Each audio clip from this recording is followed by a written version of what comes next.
Tony, I've known you for a long time. Talk about tonight's win, special for your team. It was. I mean, we got down early. We had some, catastrophic things happen in the first quarter. Not just giving up those big plays, but we had a couple kids go down early. And so we had to make some adjustments. And my coaching staff did a phenomenal job to keep the kids going and, preaching to the boys, next bolt up. And they really did a good job listening to that and believing in it. It came out in the end. I mean, it was an awesome game. I mean, I give a lot of credit to Springfield too. I know all those guys that coach over there. I coached them all, and they do a great job too. And they have some really good players. So it was a great game. Tony, you've got some special players on your team. I want to start with quarterback Cade Rice, who's in his first year here, transferred in. Right. You lost a really good quarterback a year ago. Yeah. And here this kid moves into the district. Talk about what he's brought to this team. Well, he's just a playmaker. I mean, he's got a great arm, a great head for the game. He's very, very skilled at playing quarterback, obviously, but also he makes a lot of plays with his feet. So, I mean, it was a great matchup tonight between him and Smoot on who was going to make the most plays. And, we came out on top. So, yeah, Cade's great. I mean, he does some great things for us. He really does.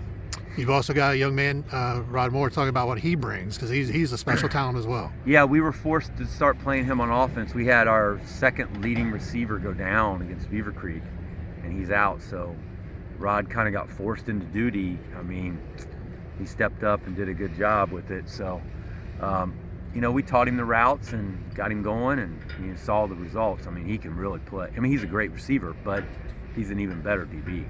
And then you've got Markus Allen, who big-time catch, shows why he's a big-time receiver. Right, and they did a good job. They were doubling him a lot. A couple times they just, had so many guys on him. There, we couldn't even go that way, so had to be smart and throw it to someone else. But when the chips were down, he made that play to save us, One guy I want to talk about, probably doesn't get a lot of talk because you have all these bigger recruits.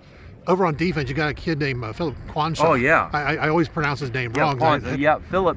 Phillip's been with me since the beginning. He's the leader of the team. He's the only person I send out as the captain.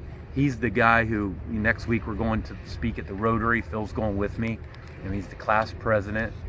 He's a 4.3 student GPA, and he's a tremendous football player, as you saw tonight. I mean, I don't even know how many tackles he had. He's everywhere. He's the captain of the defense, the quarterback of the defense. He's really the kind of kid you love to coach. And all the boys are great. I mean, they're phenomenal kids, but Phillip really epitomizes, the Northmont student athlete first, Like I said, I've known you for many, many years. Yeah. Talk about coaching in this. Springfield days. Back in the Springfield South days. Yeah, oh yeah. Talk about coaching in this environment. How it's, you've been a coach a long time. Talk about coaching in it. You talking about all the restrictions? All the restrictions. Yeah, I think it's everything. Just not having all the fans is tough on the kids, but we're getting through it. We're just happy that we get to play. I mean, we're so grateful and thankful that we get the opportunity to come out and play. So like I told them at the beginning when they were sending all the protocols, somebody said, "Are you going to be able to do all of them?" I said, "I'll stand on my head if that's what we get to play." I mean, whatever we got to do to get the boys out there and be safe. I mean, we follow it really strict here at Northmont. I mean, we have, you saw the spacing of the players, and we spray everything down after every practice, before every practice. We don't huddle, obviously, and we don't go in the locker room and all that. So we're trying to be really careful. When over the years, you've had talent. Talk about how recruiting has gone, because you've seen recruiting at all the ups and downs. NCAA keeps putting these dead periods in. I know. And it's the tough on the boys. We have a lot of senior evals, with that, how that works. So, first of all, we couldn't do our combine in the spring. I said, "Don't worry about it, guys. We'll get something in the summer." Then they couldn't go to camps in the summer.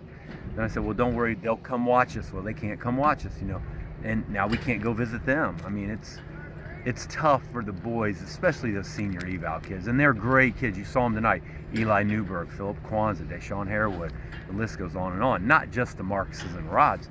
And they need that. Now what we do, I've got two great assistants. Coach Stanley does a phenomenal job getting it out. So he'll already be in there tagging and sending out tonight, and then we'll do that again tomorrow. We'll send out a lot of the film after we kind of break it down and pick out the best 10 plays and send it out. And Chris Stanley does a great job for me with that. So we're just trying to do what we can to help them through this dead period. I asked Markus this question because he reopened his recruitment. Mm-hmm. How hard is it to get to know a coach Through when it's Zoom. all virtual through Zoom? I mean, Yeah. I'm old school. It's tough. You right? get to see a guy Right. face to face, shake a hand, go visit. understand, the tone of voice and all those. I mean, how are you helping young men adjust to this newness, because it's strange? Well, it is. And I, just like last spring, before the first shutdown, Rod and Markus and I, we had plans that Friday to go to Ohio State for a practice. And then they shut everything down that Thursday. So, I think it's tough on the kids, really. I mean, it is. And what I tell them is, take your time. There's no rush now. That's one, I guess you could say, good side of it is there's no hurry to the finish. You can take your time, make sure it's where you want to live and work and play for the next 4 or 5 years, and get comfortable with those guys. And honestly, the college guys have been great. I mean, I get called a lot, and they're awesome. I mean, they're really helpful and respectful, and they want what's best for the kids too. And they're trying their best. It's tough, all the rules on them.